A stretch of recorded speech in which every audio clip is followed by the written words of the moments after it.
Hello friends, welcome all of you और मेरे YouTube channel है आनंद नर्सिंग फाइल। फ्रेंड्स, आप सभी का मेरे YouTube channel Anand nursing file पर स्वागत है। आज हम वीडियो में GNM second year medical surgical nursing first subject के fill in the blanks questions यहाँ पर देखने जा रहे हैं। वीडियो में आप कुछ इंपॉर्टेंट क्वेश्चंस देखोगे और कुछ पिछले ईयर्स के क्वेश्चंस देखोगे जो पिछले एग्जामिनेशन में आए हुए हैं। तो आप प्लीज़ वीडियो को ध्यान से देखिएगा, वीडियो को लाइक कीजिएगा और यदि आप मेरे YouTube channel Anand nursing file पे नए हैं, चैनल अभी तक सब्सक्राइब नहीं किया है तो जल्दी से चैनल को सब्सक्राइब कीजिएगा। तो ये देखते हैं GNM second year medical surgical nursing first fill in the blanks types questions.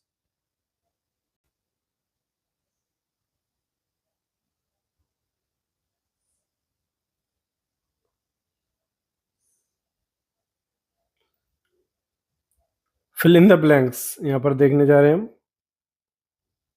Question number first है, यहाँ पर ब्लैंक स्पेस में आपको आंसर लिखना है। को सर्जरी का जनक माना जाता है, इसमें आएगा सुश्रुत को सर्जरी का जनक माना जाता है। क्वेश्चन नंबर सेकंड है ब्लैंक नर्सिंग प्रक्रिया की फर्स्ट स्टेप है, तो यहाँ पर लिखना है नर्सिंग स्टेप्स का फर्स्ट स्टेप होता है यहाँ पर आकलन, असेसमेंट होता है nursing assessment. Question number third है शरीर की ऐसी स्थिति जिसमें इसके सामान्य कार्य बाधित हो जाते हैं कहलाती है, तो आंसर आएगा यहाँ पर डिजीज, डिजीज कहलाती है, रोग लिख सकते हैं यहाँ पर। क्वेश्चन नंबर फोर शरीर के किस भाग का नेक्ड आई से परीक्षण किया जाता है, तो यहाँ पर आएगा इंस्पेक्शन या निरीक्षण बोलते हैं। क्वेश्चन नंबर फिफ्थ पुरुषों में प्रोस्टेट ग्लैंड के एग्जामिनेशन हेतु डैश स्थिति का उपयोग किया जाता है, तो यहाँ पर आएगा नी चेस्ट पोजीशन का उपयोग किया जाता है। आंसर यहाँ पर देख सकते हो आप। क्वेश्चन फिफ्थ का आंसर लिखना है नी चेस्ट।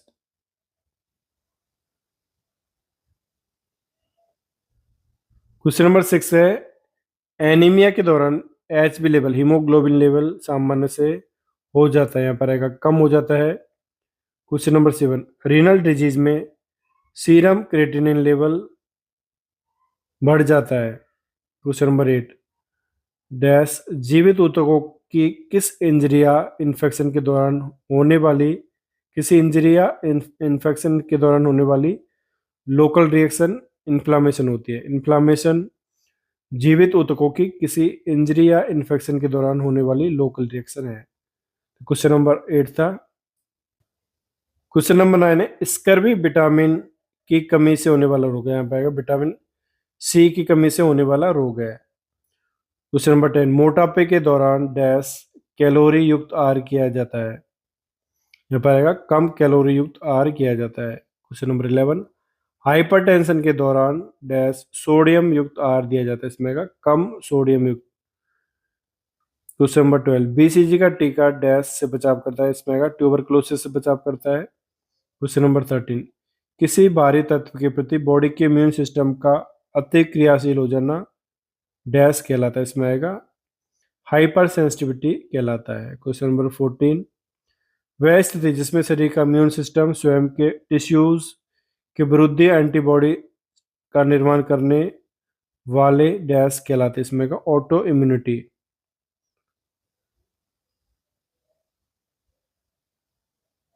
क्वेश्चन नंबर 15 देखते हैं किसी व्यक्ति में किसी अंग के खराब हो जाने पर अन्य स्वस्थ व्यक्ति से उस अंग को लेकर लगाना कहलाता है, इसमें का organ transplantation. Question number 16 serum sodium स्तर 135 मिलीक्वेंट पर लीटर से कम हो जाना डैश कहलाता है, इसमें का hyponatraemia. Question number 17 serum potassium स्तर 5.1 मिलीक्वेंट पर लीटर से अधिक हो जाना कहलाता है हाइपरकेलेमिया। सीरम मैग्नीशियम स्तर 1.6 मिलीग्राम पर डेसीलीटर से कम हो जाना कहलाता है हाइपोमैग्नीसीमिया। एंड सीरम कैल्शियम स्तर 11 मिलीग्राम पर डेसीलीटर से अधिक हो जाना कहलाता है हाइपर कैल्सीमिया।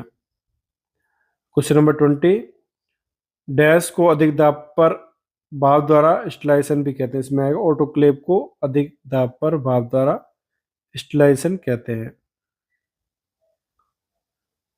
क्वेश्चन नंबर 21 देखते हैं ऑटोक्लेव में विसंक्रमित किए जाने वाले उपकरण डैश चैम्बर में रखे जाते हैं, इसमें आएगा आंतरिक चैम्बर में रखे जाते हैं। Question number 22, catgut dash suture का उदाहरण, इसमें आएगा एब्जॉर्बेबल सूचर का उदाहरण है।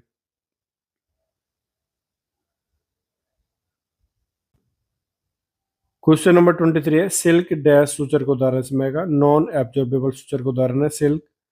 क्वेश्चन नंबर 24, शल्य चिकित्सा के पश्चात प्रदान की जाने वाली देखभाल कहलाती है, इसमें आएगा पोस्ट ऑपरेटिव नर्सिंग कहलाती है।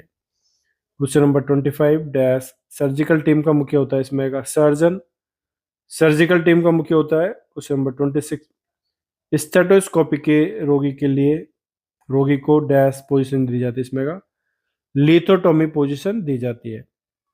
क्वेश्चन नंबर 27 एयरवे के स्रावों को रिमूव करने के लिए की जाती है, इसमें आएगा ट्रेक्योब्रोंकियल सक्शनिंग की जाती है। क्वेश्चन नंबर 28 इनहेलेशन के लिए प्राय डैश का उपयोग किया जाता है, इसमें का नेल्सन इनहेलर का उपयोग किया जाता है। क्वेश्चन नंबर 29 देखते हैं ट्रेकिया में ब्रीथिंग मैनेजमेंट हेतु आर्टिफिशियल ओपनिंग बनाना कहलाता है, इसमें का tracheostomy. And question number 30 plural space में असमान रूप से फ्लूइड का एकत्रित होना कहलाता है, प्लूरल एफ्यूजन कहलाता है। क्वेश्चन नंबर 31 है टीबी का कॉजेटिव ऑर्गेनिज्म है Mycobacterium tuberculosis. Question number 32 plural space से निडल इंसर्ट कर फ्लूइड बाहर निकलना कहलाता है थोरासिंथेसिस। क्वेश्चन नंबर 33 आमाशय तथा छोटी आंत की लाइनिंग में होने वाला इन्फ्लामेशन गैस्ट्रोएंटेराइटिस है, यहाँ पर आएगा गैस्ट्रोएंटेराइटिस। बिलो फर्स्ट प्रोसीजर गैस्ट्रोड्यूडेनोस्टोमी कहलाता है। क्वेश्चन नंबर 35 है यहाँ पर बिलो सेकंड प्रोसीजर होता है गैस्ट्रोजुजिनोस्टोमी। क्वेश्चन नंबर 36 गैस्ट्रिक अल्सर के दौरान दर्द खाना खाने के दौरान होता है, इसमें आएगा बाद में, खाना खाने के बाद में होता है। क्वेश्चन नंबर 37 हेपेटाइटिस ए को पूर्व में डैश भी कहते हैं, इसमें संक्रामक हेपेटाइटिस भी कहते हैं। क्वेश्चन नंबर 38 हेपेटाइटिस बी को पूर्व में सीरम हेपेटाइटिस भी कहते हैं, यहाँ पे आएगा सीरम हेपेटाइटिस। जीएच के हाइपोसिक्रेशन से डैश हो जाता है, इसमें आएगा बोनापन, ग्रोथ हार्मोन के हाइपोसिक्रेशन से बोनापन हो जाता है। जीएच डैश ग्रंथि का सिक्रीट होता है, इसमें आएगा अग्र पीयूष ग्रंथि द्वारा सिक्रीट होता है। क्वेश्चन नंबर 41 नेफ्रोटिक सिंड्रोम के दौरान सीरम एल्बुमिन स्तर सामान्य से कम हो जाता है। क्वेश्चन नंबर 42 मनुष्य में नॉर्मल सीरम यूरिया लेवल होता है 15 से 45 मिलीग्राम पर decilitre. Question number 43 urinary bladder का इन्फ्लेमेशन कहलाता है सिस्टाइटिस।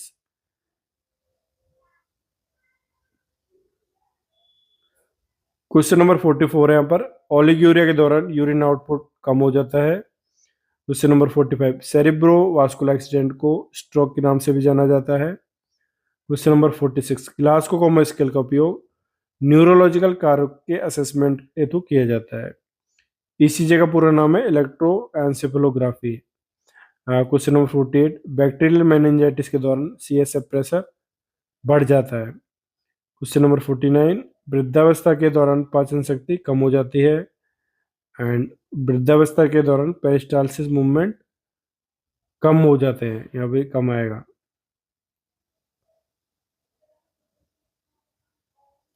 क्वेश्चन नंबर 51 एक वृद्ध का बीपी एडल्ट की तुलना में प्राय अधिक होता है। वृद्धावस्था के दौरान शारीरिक संतुलन कम हो जाते हैं। और चिकित्सा विज्ञान की ब्रांच जिसके अंतर्गत विभिन्न ड्रग्स के source action chemistry property side effect uses आदि के बारे में अध्ययन किया जाता है फार्मेकोलॉजी कहलाती है क्या फार्मेकोलॉजी। क्वेश्चन नंबर 54 है नाइट्रोग्लिसरीन रक्त वाहिनियों को डायलेट करती है। क्वेश्चन नंबर 55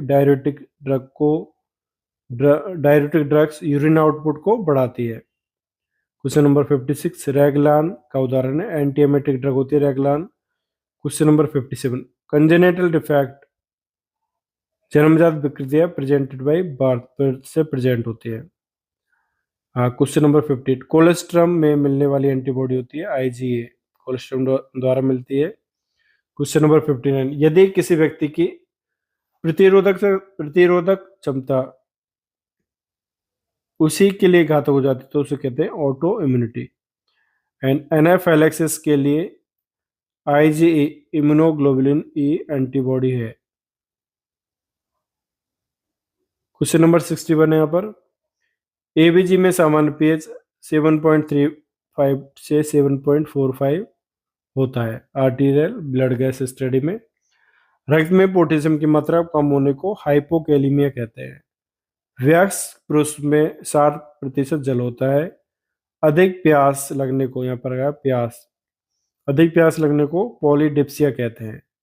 पीएच का संबंध हाइड्रोजन आयन से होता है। एबनॉर्मल ऑपरेशन के लिए सुपाइन पोजीशन प्रयुक्त की जाती है।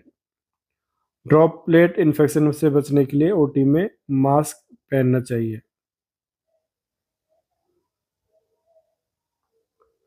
क्वेश्चन नंबर 68, ओटी में ह्यूमिडिटी 50 से 60% तक होनी चाहिए।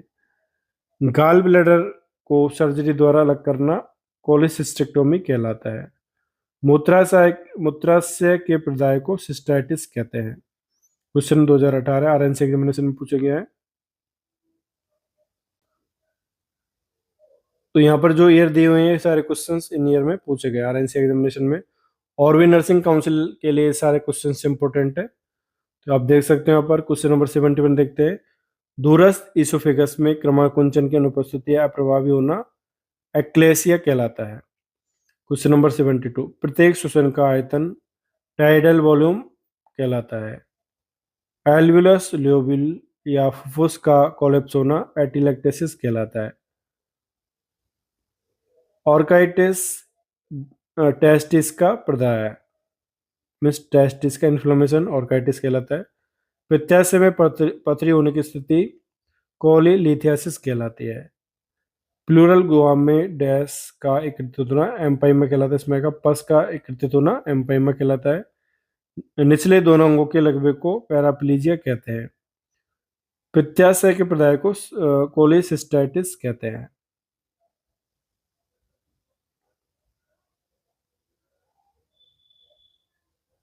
क्वेश्चन नंबर 17, एक एल्वुलस ल्यूबुलस या फुफ्फुस का कोलेप्स होना एटिलेक्टेसिस कहलाता है। सामान्य सिस्टोलिक रक्तचाप होता है 120 mmHg। Widal test typhoid fever के निदान हेतु किया जाता है। डायग्नोसिस के लिए बिडाल टेस्ट करते हैं। ईसीजी का पूरा नाम है इलेक्ट्रोएंसेफेलोग्राफी। वृषण के बाहरी परत के तरल द्रव्य का बढ़ जाना हाइड्रोसील कहलाता है। पेशाब का बार बार आना पॉलियूरिया कहलाता है। नाक से खून आना एपिस्टेक्सिस कहलाता है। ग्लासगो कोमा स्केल द्वारा लेवल ऑफ कॉन्शियसनेस कार्यों के लिए किया जाता है। क्वेश्चन नंबर 87 देखते हैं, स्कर्वी की कमी के कारण होने वाला रोग है vitamin C. Scurvy vitamin C की कमी के कारण होने वाला रोग है। मूत्राशय का प्रदाय सिस्टाइटिस कहलाता है। क्वेश्चन नंबर 89 है यहाँ पर, नर्सिंग प्रक्रिया का प्रथम चरण है nursing assessment. Question number 19, trachea में श्वास प्रबंधन हेतु कृत्रिम छिद्र बनाना कहलाता है ट्रेकियोस्टोमी कहलाता है। एंड एंट्री रेट्रोवायरल थेरेपी का उपयोग एचआईवी एड्स के संक्रमण के उपचार हेतु किया जाता है। यहाँ पर HIV AIDS. And question number 92 है, हेलिकोबैक्टर पाइलोरी एस पाइलोरी नामक जीवाणु पेप्टिक अल्सर हेतु जिम्मेदार है। यहाँ पर है Helicobacter pylori. And question number 93, धमनी में मौजूद रक्त PO2 का सामान्य मान 75 से 100 mmHg होता है। तो क्वेश्चन आरएनसी एग्जामिनेशन में पूछे गए हैं और ये थे यहाँ पर इंपॉर्टेंट क्वेश्चंस और कुछ पिछले वर्षों के क्वेश्चंस। तो ये सभी क्वेश्चंस इंपॉर्टेंट है और आने वाले एग्जामिनेशन में पूछे जा सकते हैं। तो फ्रेंड्स ये था आज का हमारा वीडियो। आई होप कि आपको वीडियो अच्छा लगा होगा। तो फ्रेंड्स वीडियो को लाइक कीजिएगा, कमेंट कीजिएगा and share this video with your friends and subscribe my YouTube channel Anand nursing file preparation for the nursing competition examination जिन्होंने अभी तक सब्सक्राइब नहीं किया है मेरा यूट्यूब चैनल, तो प्लीज़ चैनल को सब्सक्राइब कीजिएगा और बेल आइकन को ज़रूर प्रेस कीजिएगा। Thank you.